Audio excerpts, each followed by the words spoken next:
اللي بيقولك على الدايت إنه ممل، مش فاهم حاجة.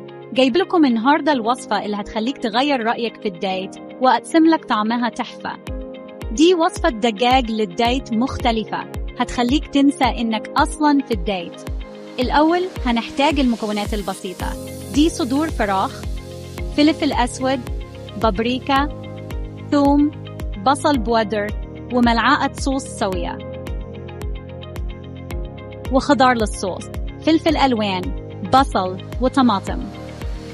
كلها حاجات موجودة في البيت.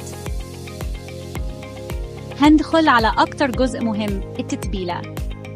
بنحط على الفراخ كل البهارات، الفلفل، البابريكا، الثوم، البصل، البودر، وملعقة الصوص الصويا دي عشان لونها يبقى حلو. بنقلبهم كويس جدا. بعد كده بنسيبهم شوية. علشان نقليهم لازم الزيت يبقى سخن قوي.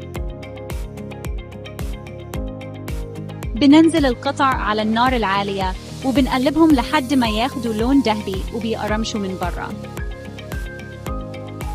بعد ما يتحمروا بنزود عليهم نص كوباية مية وبنخفض النار ونسيبها تستوي على مهلها عشان تبقى طرية من جوا. الجزء السحري صوص الخضار المشوي. بنقطع الفلفل والبصل والطماطم قطع متوسطة ونحطهم في صينية فرن.